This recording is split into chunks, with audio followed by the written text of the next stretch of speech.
Good morning, everybody, and this is your Euro USD setups for today.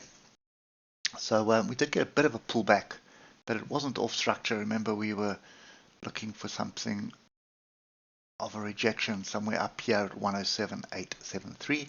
Oscillators all grouped to the downside. This is looking like a bit of a flag to me, and that would be a bull flag. You can see that double bottom flag. If you looked at this in the Bollinger, this would be a Bollinger W bottom. There's a whole lot of different ways of looking at it, but for me there's diversions. We've got a crossover, we're pointing up, golfing bar, and if I just look left, you can see there's a solid area of support here. So when we come back down to the 3 hour, you're going to see some decent support, and then lower down there'll be support all the way down here. So the logical way to play this obviously would be a break above 107.738, retest, first gap close, pull back again, and then get moving to the upside. But with the political noise that's happening, I think I'd rather just sit back and wait. And you can see there was a bit of a rejection there, but it wasn't the level we were looking for. We're looking a little bit higher, 107.873. So that did not materialize. So there was no trade there. So for me at this moment, this is ranging. You need to pay attention to this. Well, actually, that's going to be a false breakout, I think. 107.873.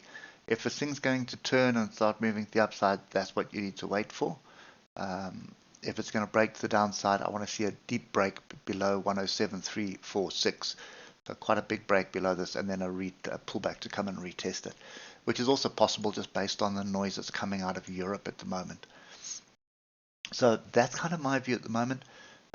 Yesterday, there was a level, but I wasn't watching that level, so it doesn't really matter. But that's kind of my view this morning. I'm not so sure we're going to continue to the downside. There's just too much support just below us. And that support is also on the weekly, if I remember correctly. You see there's a weekly support there, and then just below it is even more weekly support. So the confusion continues. There's no other ways about it. And you can see how this confusion is just getting, these swings are getting smaller. So here they're quite big, and then it just gets smaller and smaller and smaller and smaller. Anyway, I'm on the sides. Not really going to be bothered with this until the political noise sorts itself out. Then we will come back and have a look at it. Hope it helps, and we'll catch up with you tomorrow morning. Cheers for now.